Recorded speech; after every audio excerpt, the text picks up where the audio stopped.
Afternoon for a change. So we are back on the big site and we've got composite cladding going on the building for our customer here. I'm going to start with composite cladding. I'll show you what it is first, what the build-up of the material is and what the material is there to do, and then we'll have a look at some of the fitting. Okay, so this is composite panel. So this is the material that we fitted on the roof and we've explained in the past, and it's also the same material that we're fitting on the side. So this is a trapezoidal composite panel. And basically what it is, it's an outer skin of tin, as in like the same as the box profile we've just seen at MCS, with a plastisol leather grain finish. And then basically on the underside, this is polyester, so this is that painted material on the inside, so it's like a white lining tray. And then in between the middle is the sandwiched in insulation. So when we talk about a composite panel, that is a composite panel. Now that can come in various thicknesses. So for argument's sake, if you wanted just to combat condensation issues on a building and you did not want to retain heat within the building, you could drop this down to a 40mm thick composite panel. Whereas if you wanted a fully heated, insulated building that you wanted to retain the heat within the building, you can go up to 120, 150, whatever the biggest is really. So generally that's spec'd by the architect and building regs at the design stage of the building, and then we obviously fit what's required. Okay, so first thing when you're putting composite cladding on the side of a building is basically you'll set then your drip sill. So this is a drip sill, so this is a flashing. So again, go back to MCS where they form and fold the flashings. They have folded the flashing in this shape with the return on the bottom. And then basically what we do is we cut that off, we return the corners around the end to give a nice tidy corner, and we'll silicone it together, and basically we use pot rivets to hold this on. Now the reason we use pot rivets is because we don't want a fixing head where we're then bringing the sheet in afterwards to try and fit on this face, and we have to keep taking fixings out. So a pot rivet is nice and flush and our sheet will sail over the top nicely. So that basically goes on, and then in between each flashing, which is 3 meters long, it's got a butt strap similar to what we described with the shedder flashings. So then butt strap goes on. They're siliconed again to help the air seal and to stop any water ingress. And then behind this flashing, if you remember when we spoke on the video with the brickwork, this brickwork comes up. Obviously it's lower here because that's the door threshold, but the brickwork comes up to basically this height here inside, and then behind here we've got this foam strip. And then when the cladding goes on and is fixed, it pulls this drip sill nice and tight against that brickwork, again giving an air seal.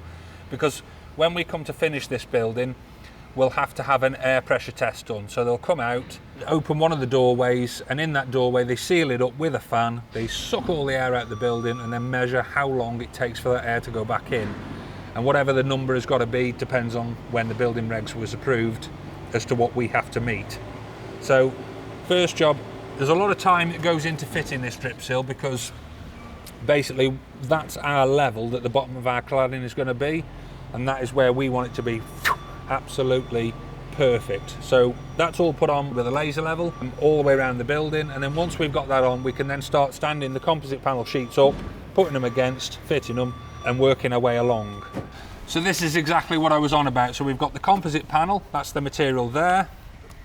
Then we've got the drip sill, which is that piece of material that we put on and we went round and fitted with a laser.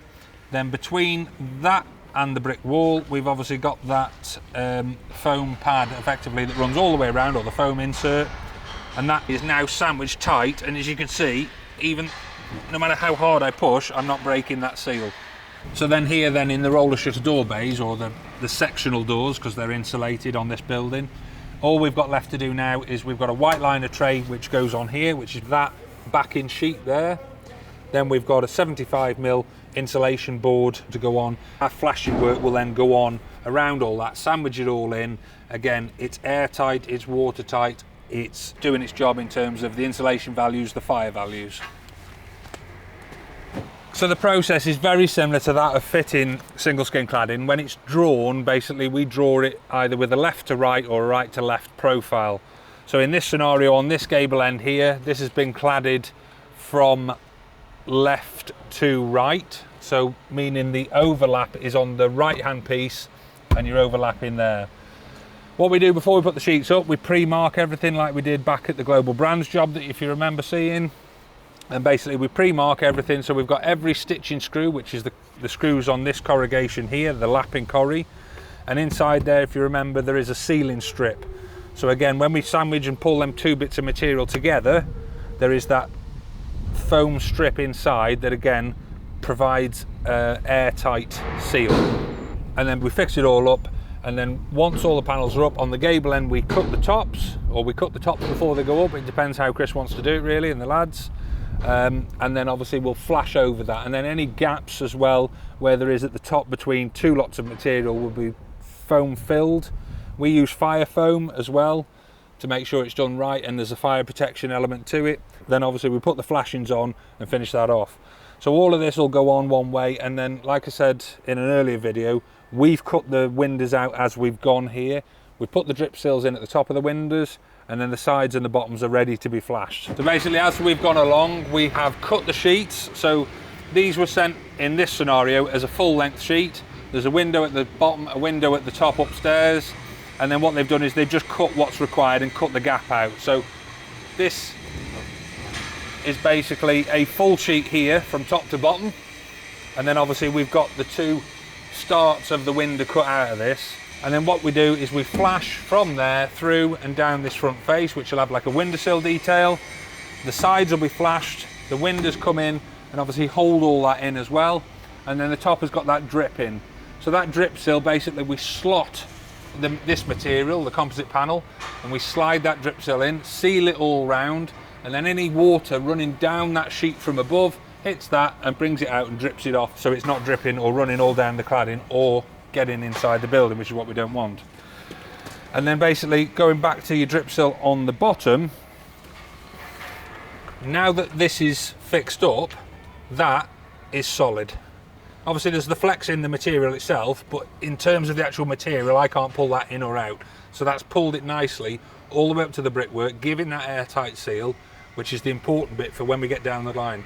What we don't want to do is have that air pressure test and basically then be trying to fill holes and gaps and nooks and crevices to stop any air ingress. So it's important that all that work is done now to save us a load of work later on. So basically that's it. Obviously we've got this front side cladded in, we've got the far gable cladded up, and then basically we've got the back side to do, which is a little bit awkward because access is tight, but not as tight as that gable, so that's going to be real awkward to do. So luckily I'm not here to do that, so they're going to do that on the Todd. Then we've got the canopies to fit, and then basically we're on all the sealing up and the flashing work. So we'll bring you some of the flashing work, including the gutters, because these gutters are slightly different.